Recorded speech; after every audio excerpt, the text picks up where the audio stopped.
Hello and welcome. My name is Chris Molinar, and I'm here today with Tara Knobloch and Marla Jansen. And today we're going to share with you our 2020 market predictions and some of the ongoing things in the real estate market today. So let's hear it. What are you guys seeing out there in the marketplace? What's the latest? What's the latest and greatest? I think it's been really busy, like surprisingly busy December. There's a lot of homes selling in the winter months right now that are going, fairly quickly to being listed. There's some stuff that sat for a long time right now that inventory is being used up, which is a nice thing. A lot of deals quickly came, new buyers even, and new people looking to list. Like my December has been kind of jam-packed with a lot new clients actually coming in to play than even what I saw in November, October. Yeah, me too. It's been surprisingly busy. More on the, I guess, people picking up rental property, buying their first homes, really taking advantage of the market. I've seen a lot of that. So is that a result of you guys working harder in December, or do you think that's a result of the market, or what is it? I think for me, it's a little bit of both. I know I typically go hard in the winter. Like I seem to, that's always been my cycle. Like some of my best months have easily been 10 deals in December. It's just, I don't know, I like to take a little bit more time off in the summer, it seems, and a lot of people are on vacation anyway. So I do ramp up a bit more when I get into the winter months.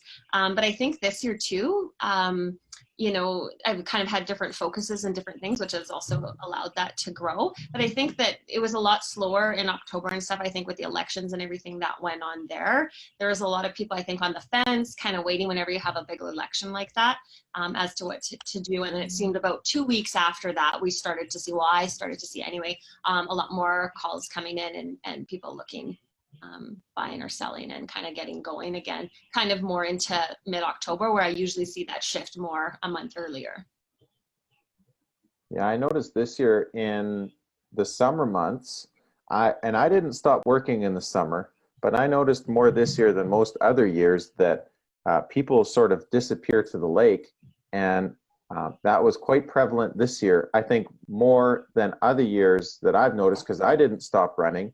But looking back, maybe I should have, because yeah, there didn't seem to be a heck of a lot happening. Whereas the winter months this year, and I don't know if part of it was the election, that yeah, there was sort of like a delayed fall season or a late fall season that kind of carried into almost, I think, December maybe. But that's just kind of what I saw.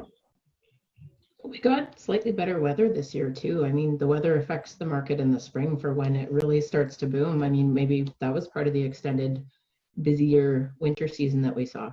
Because we did get, I mean, for Saskatchewan, it's pretty good weather. Okay, you guys will never believe what I saw today. An alien ship? What? No, but almost as good. I saw geese. Oh. A whole bunch of them in a Really? beach. So what does that mean? They haven't left yet. Well, maybe we're going to get some more nice weather. Yeah. I know Ray always points that out too. He's always like, look, there's still geese around for that. There has been, actually, we've noticed that too. That means they haven't left yet. Yeah. And I also saw Lucky Bunny. So every time I see a bunny, I sell 2 houses. You and your Lucky Bunny. Yeah. Oh my gosh, no wonder when I was They are lucky, I'm not arguing. Yeah, and I saw those bunnies in the yard. You're like, oh, Lucky Bunny. I was like, what are you talking about, Lucky Bunnies? Wow, look at all the houses. Yeah, but now every time I see a bunny, I think of Chris and his Lucky Bunny. Yes, but you got to be careful of the black cat because it's the opposite effect. Oh. Fair enough. But only if you cross their path. Okay, so you're a little bit superstitious then. Yeah. Yeah. Good to know. So here, you know what? I want to say something that I noticed in the market this year, and that is, there's people talking about how it's more of a balanced market. And I don't know that I fully believe in that. I think that there's been an increase in sales in the condo sector, and I also think there's been an increase in sales in the single family sector. And at least what I'm seeing, the reason why that's happening, and I've been saying to others as well, is part of that reason, I think, is because there's more bank repos on the market today. It seems to be more and more, which is driving sales to a certain extent where prices are more affordable to the buyer's demand. And I also think that the condo market has improved slightly because a lot of the builders stopped building brand new apartment style condos in the suburbs. There's some construction downtown for high-rise condos now, which is a completely different price point and market, which I think that will saturate that sector of the market in due time. But outside of that, that's what I'm seeing, or that's what I think the reason why people are seeing more of a balanced market. But that's just my thoughts. But isn't that in turn what a balanced market is when some of those things slow down? So it is bringing into balance because of other economic changes, or, you know, like, and obviously when times change like that, the builders do slow down. Like even Westville that I work with, right? We're not building the same thing that we were building in 2013, 2014. We're still building, but you do scale that back. But in a sense, by those different builders or people making changes, it is going to balance that market out a little bit more. Like the amount of apartment condos that we're selling, you know, even I was showing and wrote offers on some apartment style ones in December. The prices are down for sure, but they're actually selling. There's some that even went in competing offers. One project I went to show, and most of the ones that were listed were even sold conditionally at that time.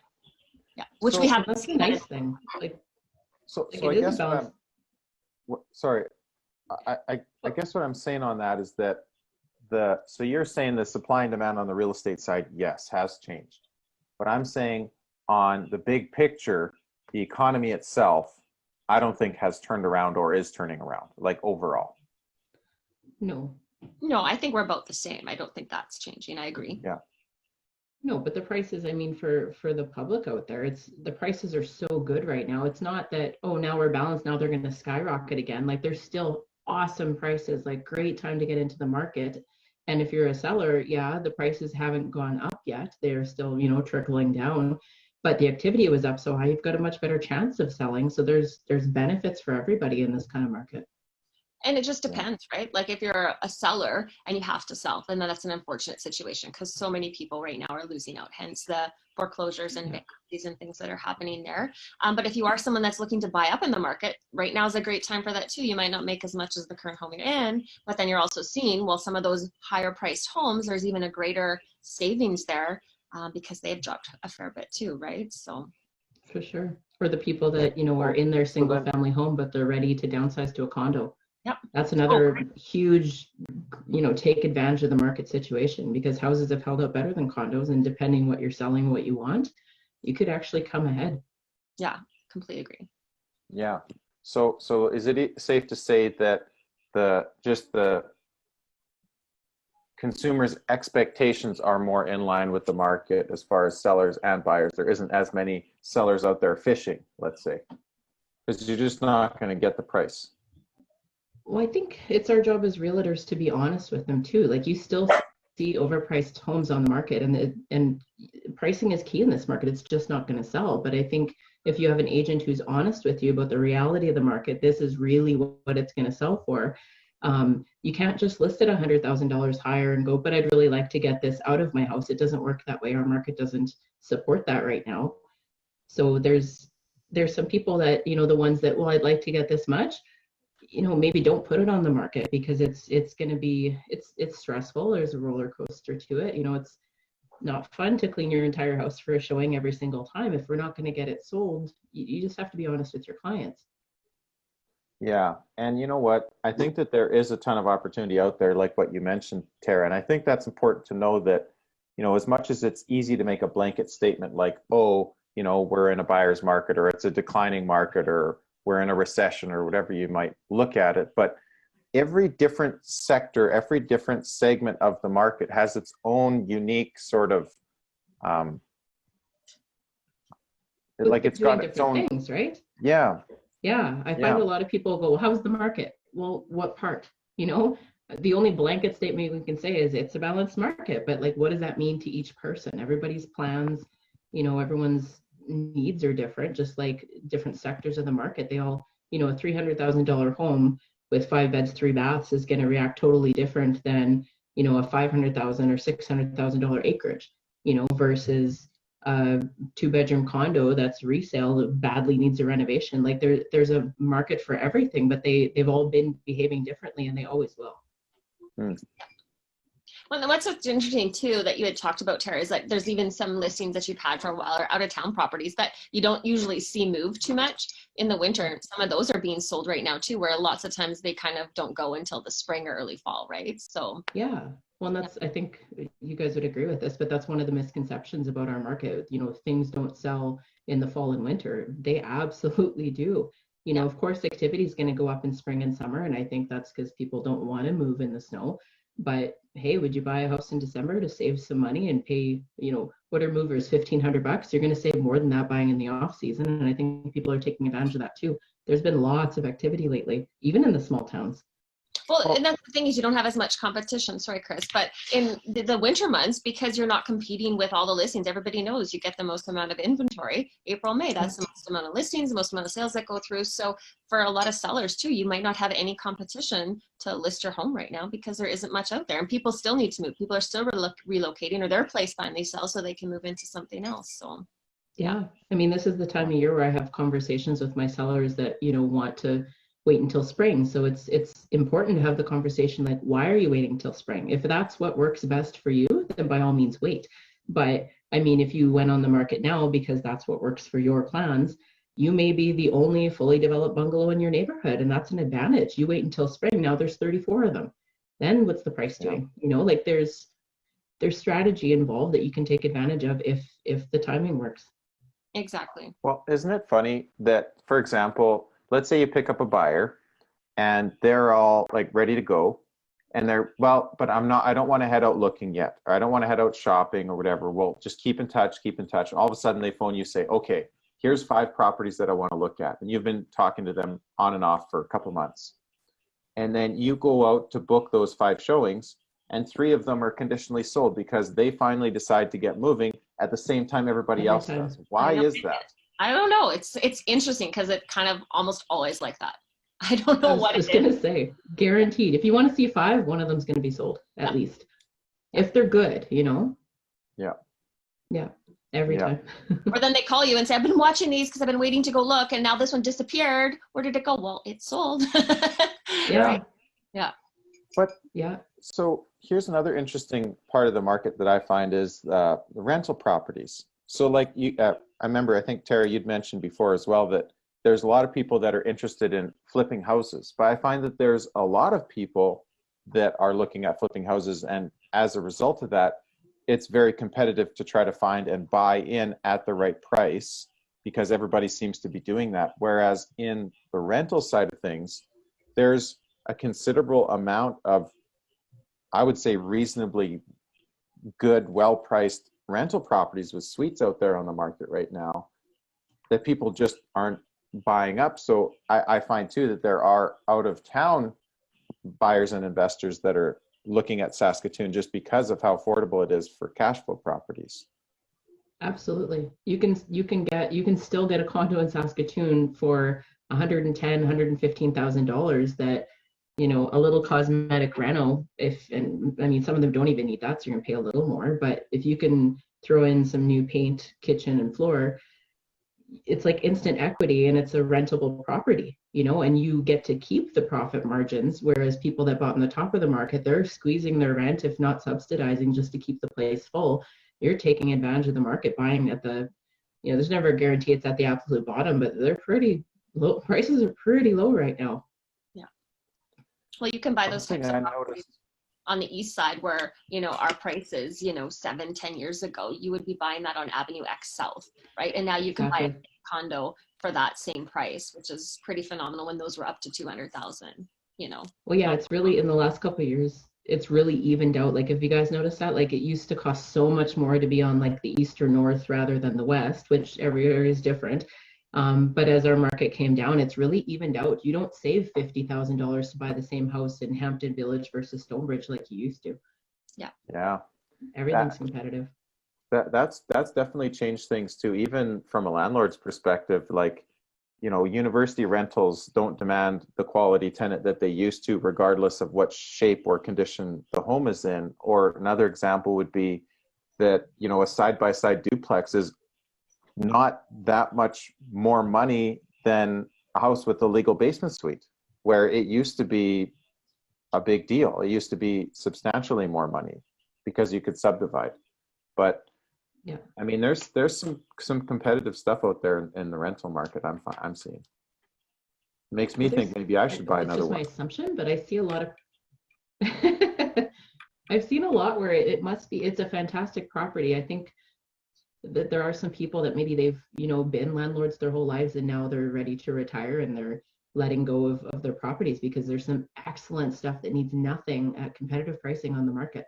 And I mean, I'm a landlord. Every time I see one of those, it's just like, oh, who can I call? It's such a good one. It drives me crazy because I know it's a cash cow. And so, I mean, if I have somebody looking, I call them, but there's so many that drive me absolutely crazy every day that I see. There's such good stuff on the market. Yeah. So yes, you should buy another one, Chris. Yeah. Yeah. I know, realtor. Yeah, exactly. So on the flip side of that, then, what have you noticed, or what have you seen that's changed, let's say, in the new housing market today versus last year, 2 years, 3 years, 5 years ago? Like, what's happening differently in the new housing market today versus previous and or upcoming? They're extremely competitive. You know, more in the past, I noticed it really hurt the resale homes. Like for me, I live in East College Park. So as soon as Brighton started up, you know, homes in my neighborhood that need a reno or even were renovated, people, even though, you know, you might get a fully developed home on a 50-foot lot in an older established neighborhood versus a new home with a smaller lot, undeveloped basement, no fencing and whatnot, people still tend to want new. So the pricing in the established neighborhoods right beside the new neighborhoods really get hit. But then there's been so much growth in the new areas that the builders themselves have been super competing with each other. You know, you get a free double detached garage with this one, and you can get the basement development. You know, like their promos are amazing. You know, like just unreal and competitive pricing, and it's ridiculous. Well, I think it's ridiculous what you can get for new now compared to a couple of years ago. But I think that's kind of balanced out a bit, though. I found that was more like almost a year and a half to 2 years ago that I found that more builders were offering more. They were sitting on a lot of inventory that seemed to be not moving. So they were trying to move that and offer more deals. Where I find right now, everybody's kind of scaled back. Even the big builders that were doing big, huge subdivisions, a lot of those have kind of scaled back and aren't even selling out that whole subdivision and stuff anymore, pulled out of subdivisions. What I think I've seen is that more of the new homes, builders aren't kind of moving as much. You know, they might price it a little different now when they list it, things like that, but it's almost like they still have, because their margins are still fairly tight. I'm seeing what I've found anyway, they're not moving a whole lot or giving a whole lot because they've used up that inventory or already cleared out some of that stuff that they were on a year or two before. And right now they're kind of like, well, we're only building this or this house right now, so this is the price. You know, maybe they'll give you a little bit on it or build something, you know, as an addition to it, but I'm not really seeing from my experience a whole lot of No, they'll rarely go down on price. I always tell my buyers it's easier to ask for more for the same price. They're not going to discount it, because the second that, especially a spec builder, you know, they're building house A, if you get it $20,000 under ask price, everybody else that purchases that home is going to see it. No builder will do that. It totally eliminates your profit margin, but you may be able to get your laundry thrown in, or maybe drywall in the garage, or whatever that it is. You can ask for some extras as long as that price tag doesn't go down. That seems to be the no-go hard stop with the builders. Yeah. Well, and it does, like, oh, go ahead, Chris. One thing I've noticed in the new housing market is that builders aren't as aggressive as they used to be. So I find that they're not leveraging as much as they were before. So they actually want to sell product before they put out more houses, which in some sense I think is good. I also see that there's a lot of builders that have gotten out of the market.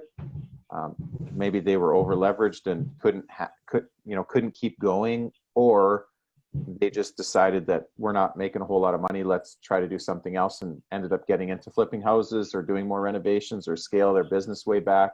But then I've also noticed that the custom home market has I think, been doing relatively well. And I think in part because high-end homes, for example, in a down market like what we have, I still consider this a down market. People with money still have money, and people with money can see a good deal, and people that with money actually see that there's more opportunities to make money now than there might be sort of in an upswing. So yeah, that's kind of what I think is interesting and happening sort of in the new stuff. Yeah, I agree. Mm-hmm.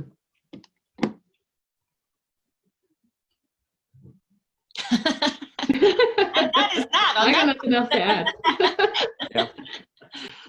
No, you definitely, I definitely see that more and more people are going, and more builders are working with real estate, because you saw in the past that that was kind of an individual relationship too, right? Like you had to go directly to the builder, and now pretty much most builders out there are all working with realtors in some way, and there are more and more people looking for a custom home build right now. And working with the builder on that rather than just kind of buying what's out there. And it's interesting because in Warman too, where you have that shift where a lot of people that come out to like Warman and Martinsville and stuff, they are looking for a newer home versus an older home. So that still does affect that market a bit. If you have an older home, like say even a 70s build, it's a lot tougher to sell, and that does affect your price quite a bit here than if you are in a newer home for sure. I think even competitive, or sorry, even the custom market right now is competitive, because there's a number of builders that are asking realtors, yeah, bring your clients and I'll pay you, and custom homes. And because I think there's a significant portion of the market that's going there. Now, granted, we don't see those as much, except for sort of through the grapevine, right? Like we don't see those sales posted publicly, but you know, they still got to sell their house before they move into the next one. So we see that, everything else, but yeah. And then of course the mortgage rules are changing, and I mean, I'm not a mortgage professional or anything, but that was the big thing with the new big build construction, right? When the mortgage laws changed a while back there, when all of a sudden, not just the mortgage laws, but even then the PST was all of a sudden charged on new construction and labor and materials and stuff, right? That really changed builders' price a lot, you know, right there, changed the bottom line quite a bit, right? Yeah. Big time. So it's kind of nice. It's been a time since that happened, so it's kind of working its way through. So that's, you know, it's been over a year now of kind of dealing with those sorts of things. So like that's where it's gonna be interesting to see what 2020 holds, and if there's any big mortgage changes or anything like that coming up. Yeah, and even in the in the real estate agent world, like I've noticed that it's changed quite a bit as well recently. And not necessarily due to the market, but due more so to technology and the way that things are changing. And then the difference in demographic from, you know, let's say millennials to baby boomers, there's that kind of, you know, buzz conversation going on around where, like, you know, let's say the agent that's got this huge database that's been in the business forever, that used to be the only way almost, more or less, where now there's the millennial who's chasing things on the internet, really moving and shaking and making things happen. And I find that, well, maybe that's a dynamic that kind of falls into most industries now, but especially in real estate, I find that it's definitely changing things, the way that things are done, the impact that's having on clients, on making a deal happen. Like, it's a big deal. Oh, it's completely changed. Like being in the industry, right? I've been here over 15 years. It's completely changed, right? Like we had a computer system, but it was MLS books before that, right? And then the computer screen where you didn't even see houses. So the whole realm of selling real estate and our job and what that all entails. And I think right now, like you said, Chris, having creative marketing kind of strategies and understanding social media platforms and Instagram and these stories, and it is the way, because there are so many millennials and all of them are looking to get into the market too. And they kind of do things completely different than when I was that age, for sure. So being on top of, the market plus all the social trends and the technology trends is really important. That's one of the reasons why I'm really excited with eXp, because they're so new and forward thinking with these kinds of things as well. Yeah. Well, you have to embrace technology and keep on learning to keep up, because it keeps changing, but it's interesting. Yeah. There's a million different ways you can do it. That's what I always like to do. Sorry, go ahead. it's easy to get overwhelmed by technology too. Like as a real estate agent, we've got 100 different hats that we need to wear on a daily basis to make sure we serve our people. And for a lot of people, if technology isn't their primary, or that's not their focus or what they're good at, then it's that much more important to, I think, have a team, or at least have some kind of support staff or somebody that can help you, that knows what they're talking about or knows what they're doing. And it's a big part of the game these days. Yeah. It's kind of like what we do, right? We collaborate, we learn from each other, we help each other out.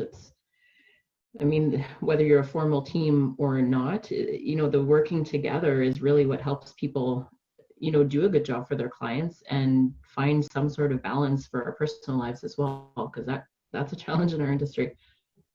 Yes. So let me ask you guys this, a couple questions. One is, what do you see happening in 2020 that's going to be different than what we've seen, if anything, and or what are you predicting? And then also, what are you going to do differently in 2020? Pressure's on. Go for it. How about you go first, Chris? I need to think. Oh, okay. So for me, I know for sure one thing I'm going to do differently, and that is keep in touch with the people that I know. Now, it's funny because, when I started, I tell people this, when I started from scratch, I didn't know anybody in town, right? So I used to complain, oh, I wish I had a database of 300 to 500 people, and I wish I knew more people because I have nobody to phone, right? I was basically door knocking and making phone calls, going out trying to meet new people, right? And now I'm that agent that is well established, that has those people. And now it's almost the point where, hey, how am I going to make sure that I keep in close touch with these people? So that is my primary focus for 2020. And my predictions for 2020 is that we are going to continue to see that change in technology with the demographics and how that influences the industry. And embracing technology, I think, is going to be a huge game changer for 2020. That's what I see, that there's going to be the gap increase, is sort of my take on it. That's a general overview, but I think we're going to start to see kind of how we ended this year. I think we're going to start to see more product kind of get moved through the system. So we're not sitting as much inventory as we were in years past. Getting back to the balanced market, I think that's kind of where we're on track to. I don't think we are at a fully balanced market. Is that sometimes we hear in the media and stuff like that, but I think we are going to see this year kind of bring that a little bit more into balance. I don't think houses are just going to skyrocket up. But I think that, in years to come, we're going to start to see an increase again. But I think this year is just going to bring that more into balance through builders and the things that they're doing, and the stuff that's kind of been using up. It's still kind of sad to see, though. We have quite a few people still going through foreclosures and stuff. So I've seen more now than any year I've ever done real estate here of those coming through. So unfortunately, that you tend to see, more of those, especially with some of the shutdowns and the mining and stuff too. I will probably see a bit more of those kind of come through the system. And I think I'm the same way with you, Chris. I think that's kind of always been my challenge is, I do have a lot of past clients and I try to keep in contact with a lot of them, but to try to find new and creative ways to stay in contact and, kind of, work into my database a bit more for sure this year. Yeah, and add value, because it's not just like, hey, I'm a realtor. It's like, hey, we all know. Right. Yeah. It's like, how do you make sure to add value to the people that you know, right? So yeah. And in some ways, I think social media marketing and things like that do that. I just had actually a conversation just yesterday. I was at a get together with some people, and there's a couple older people and stuff that aren't on social media. There's a younger person similar to my age, and she's not on social media. Now, obviously, their jobs, they don't need it for anything, because obviously being real estate, we do use it. But it was interesting, the conversations as to how that all goes. And it does help that when you do have your clients and your past clients and they do follow you, you can connect easy that way as well, right? Like you comment on their things or things their kids are doing or their activities. It is a nice way to stay connected with a good group of people that way too. Yep. Which I love. Yeah.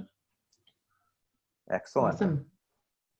Yeah, I don't remember the questions. What what do I plan to do this year? My 2020 challenge. predictions, 2020 predictions, and what are you going to do differently?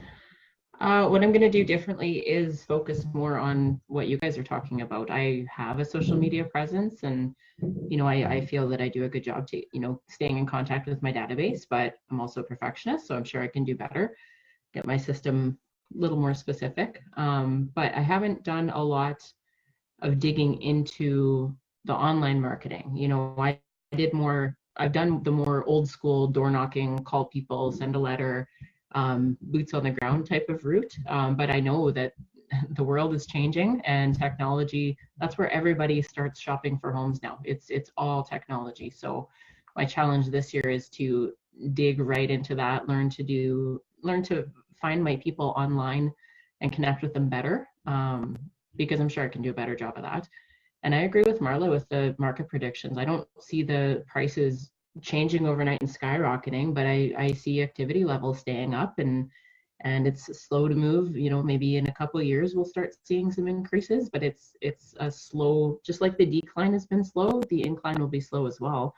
And you touched on, the mining, like potash in our province is huge, and it used to be the secure job for everybody. You get in at the mine, you're set for life for 30 years, but it's also a supply and demand industry. It's kind of been rocking. There's a lot of people out of work, and I take it as a blessing that we're not in as bad shape as Alberta, but we are still kind of hurting here. So there's people that need to downsize and relocate, because we've all got bills to pay. We need to work. So it's changing that dynamic where if you were located close to a mine, it kept the market stronger there for your home. But if there's no jobs, that changes quickly overnight. But wherever jobs do come up, it changes for that town. So our small towns, I feel for them. It's never an easy sell, but you used to at least have the security of the mind, and I hope that comes back. That we get our product to market, because that's a big chunk of Saskatchewan. Yeah.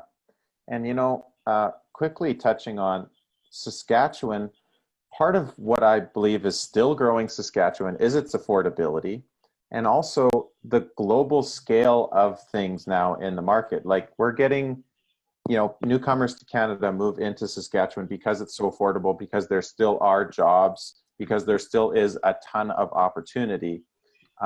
And then the tech sector in Saskatoon seems to be booming. There's a number of startup companies that have done really well and that are, screaming for new talent. There just doesn't seem to be enough local talent that is trained. Not that there isn't enough local talent. It's just there's that training sort of a hurdle, at least that I've sort of seen. And one thing I want to make note of and mention on that's really cool about the dynamic of the three of us is that, Marla's talking about how, she's good at that personal touch, and then in keeping in touch with her people. And then Tara says, well, I've got the systems in place for sort of the boots on the ground and making sure that I keep in touch. And then I'm saying that I finally got a grasp of the online marketing piece, but now I've got to keep back in touch with my people. So I think that for having us work together in 2020, another prediction I could easily say is that we're all going to kick some serious butt, just because we're all helping and supporting each other, and we all bring something different to the table. I'm excited about that collaboration, exactly. And Tara, you're so good at systems and putting these different things in place where, that's been one of my weakness, right? So I just love our team meetings and our collaboration, and where this is all going to go for all of our businesses and our own clients, and, all of our own combined success. Yeah. I've been learning so much from both of you. It's awesome. Me too. I'm so pumped.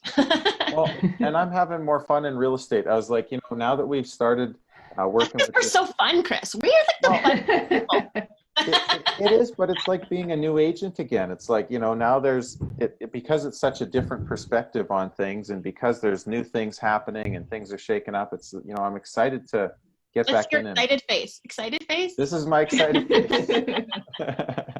Well, it does. Doesn't it feel like you started all over? Like, it's not that it's a new career, because you still have the experience, you still know what you're doing, but if there's so much new, it's just like, what do I do? Where do I start? Like, I don't know. I'm excited all over again. I know. I almost feel like that every day. It's kind of weird, like how, and it kind of went like that, Yeah. like 15 years kind of in the market when, it's kind of a down, things aren't as moving as quickly. And really, since I've been here as part of this team, like that's exactly how I feel again. Like I'm actually excited every single day I wake up and I'm like, oh, what am I going to work on today? What about this? And I'm learning so much and I'm being mentored so much. Like I love it. Good stuff. Yeah. Well, I'll tell you what, I'm excited to hop on the call and do this again next month. So for those watching, stay tuned, watch out for that. If there's any topics or anything real estate related more so that you want to hear about, definitely feel free to reach out to any of us. And otherwise, have a fantastic day. Have a great month, and we'll see you again in approximately 30 days. Happy New Year! Happy New Year. Happy New Year. Awesome. Thanks, Adios. Jeff.